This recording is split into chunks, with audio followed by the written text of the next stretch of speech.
Bismillahirrahmanirrahim. Assalamualaikum warahmatullahi wabarakatuh. Waalaikumsalam warahmatullahi wabarakatuh. Alhamdulillahi nahmaduhu wa nasta'inuhu wa nastaghfiruhu wa na'udzu billahi min shururi anfusina wa min sayyiati a'malina. May yahdihillahu fala mudilla lahu wa may yudlilhu fala hadiyalah. Asyhadu an la ilaha illallah wa asyhadu anna Muhammadan abduhu wa rasuluh la nabiyya ba'dah amma ba'du. Faqad qala Allah ta'ala fil ayatil Qur'anil Karim wa huwa asdaqul qailin. A'udzu billahi minasyaitonir rajim. Bismillahirrahmanirrahim. Ya ayyuhalladzina amanu taqullaha qawlu qawlan sadida. Al-ayah. Wa qala Rasulullah sallallahu alaihi wasallam, aksarul khotoya ibni Adama may min lisanihi. Al-hadis. Pertama-tama, yang paling utama, marilah kita panjatkan puja dan puji syukur kita kehadirat Allah Subhanahu wa Ta'ala yang telah memberikan kita nikmat iman dan nikmat sehat walafiat kepada kita semua, sehingga kita bisa berkumpul di tempat yang insya Allah barokah ini. Amin amin ya rabbal alamin. Tak lupa pula sholawat serta salam mari kita curahkan kepada junjungan kita Nabi besar Muhammad sallallahu alaihi wasallam yang telah membawa kita dari zaman jahiliyah hingga zaman Islamiyah, dari zaman gelap gulita sampai zaman terang benderang seperti saat ini. Tak lupa pula ibu-ibu Majelis Taklim Riyadul Awamil yang saya muliakan. Baik, sebelumnya ibu-ibu gimana kabarnya? Sehat? Sehat. Alhamdulillah. Pada kesempatan ini saya akan menyampaikan tentang suatu hal yang ada di kehidupan kita sehari-hari, yakni menjaga lisan. Lisan merupakan suatu anugerah yang diberikan oleh Allah Subhanahu wa Ta'ala. Lisan adalah nikmat kecil, tapi dampaknya sangat besar. Dengan lisan, seseorang bisa dimuliakan, tapi dengan lisan juga seseorang bisa mendapatkan masalah yang besar, bahkan sampai mendapatkan dosa. Seringkali kita menganggap sepele hal yang kita ucapkan, padahal Rasulullah SAW sudah mengingatkan kita untuk menjaga lisan, karena banyak manusia yang masuk ke dalam neraka, tapi bukan karena perbuatan kaki dan tangannya, melainkan karena lisannya. Kata-kata yang sering dikeluarkan seperti kata-kata kasar, memfitnah orang, bergibah, bahkan sampai memberitahu aib orang kepada orang lain. Itu semua karena lisan yang tidak pernah dijaga oleh kita semua, sehingga itu bisa menyebabkan hati orang lain terluka. Seperti di dalam Mahfuzot dikatakan, salamatul insani fi hifdzil lisani, keselamatan seseorang tergantung pada kemampuan dalam menjaga lisannya.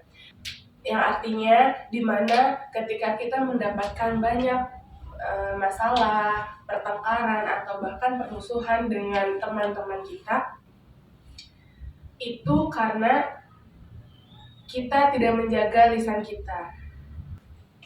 Menjaga lisan bukan berarti kita untuk diam,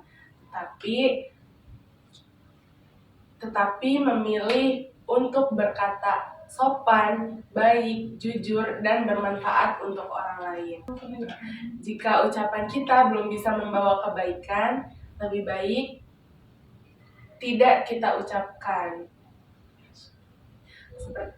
Rasulullah SAW bersabda, barang siapa yang beriman kepada Allah dan hari akhir, hendaklah berkata baik atau diam. Hadis riwayat Bukhari dan Muslim.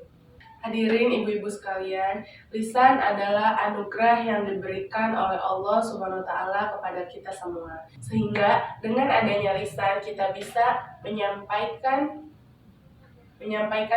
ilmu, berdoa, berkomunikasi dengan orang lain, berdakwah. Tapi jika lisan digunakan dengan buruk, maka dampaknya sangat besar kepada diri kita, kepada kita masing-masing ya ibu-ibu.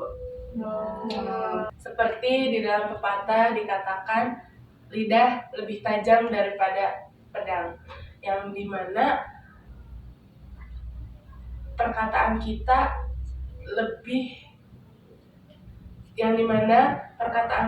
lebih berbahaya daripada benda tajam. Karena dengan perkataan kita yang tidak dijaga itu bisa melukai hati seseorang ya ibu-ibu. Jika tidak ada kata-kata baik yang ingin diucapkan, lebih baik kita diam. Karena dari lisan yang kita ucapkan bisa timbul fitnah. Oleh karena itu penting bagi kita semua untuk menjaga lisan kita agar tidak menyakiti hati orang lain. Menjaga lisan juga bukan hanya saat ketika lisan diucapkan, tetapi ketika kita ingin mengetik komentar di sosial media, membuat sesuatu yang diupload di sosial media, atau memberikan informasi kepada orang-orang melalui sosial media. Karena di zaman sekarang menjaga lisan bukan hanya diucapkan secara langsung, tetapi bisa di media sosial juga. Seperti video yang sedang viral akhir-akhir ini di TikTok ya ibu-ibu. Ada seorang pemuda yang mengusik salah satu suku di Indonesia, yaitu suku Sunda. Jadi pemuda itu dia menghina suku Sunda dengan kata-kata yang sangat tidak pantas. Intinya pemuda itu mengejek suku Sunda dengan sebutan hewan. Nah, itu kan dampaknya kembali lagi ke keluarganya. Teman-temannya yang tidak tahu apa-apa pun diserang oleh netizen. Bahkan sampai ke kampusnya pun diserang oleh netizen. Cuman karena perkataan yang tidak bisa dia jaga. Nah, misal nih ibu-ibu, kalau ibu-ibu misalkan dapat pesan di grup yang harus disebarkan, mendapatkan informasi yang harus disebarkan ke grup lain. Sebelum ibu-ibu teruskan ke grup lain, ibu-ibu cek dulu nih informasi itu benar apa enggak, valid apa enggak, terbukti apa enggak. Karena dengan satu informasi yang enggak valid itu bisa menyebabkan dosa jariah ibu-ibu. Ya, jadi ibu-ibu juga harus bijak dalam menggunakan media sosialnya, dijaga ketikannya, kata-katanya di media sosial juga. Kita juga harus ingat ya ibu-ibu, setiap kata-kata yang keluar dari lisan kita akan diminta pertanggungjawabannya oleh Allah Subhanahu wa taala. Maka dari itu, mari kita sama-sama untuk menjaga lisan kita dengan baik, menjaga lisan kita dengan sopan, agar tidak melukai hati seseorang, dan agar tidak ada seseorang yang sakit hati oleh kata-kata kita. Karena kalau sudah kena penyakit hati itu susah ya ibu-ibu diobatinya. Nah ibu-ibu, sebisa mungkin juga kita harus menjaga lisan kita agar tidak melukai hati seseorang. Karena kita kan tidak tahu orang itu bisa menerima ucapan kita atau tidak. Ya walaupun kita niatnya bercanda, tapi kan belum tentu orang itu nerima ucapan kita sebagai candaan atau serius, ya kan ibu-ibu? Ya. Ya mungkin hanya ini yang dapat saya sampaikan. Kalau ada kata-kata yang salah, mohon dimaafkan. Saya ucapkan terima kasih kepada ibu-ibu majelis taklim karena sudah menyempatkan waktunya. Kurang lebihnya mohon maaf. Wassalamualaikum warahmatullahi wabarakatuh. Waalaikumsalam warahmatullahi wabarakatuh.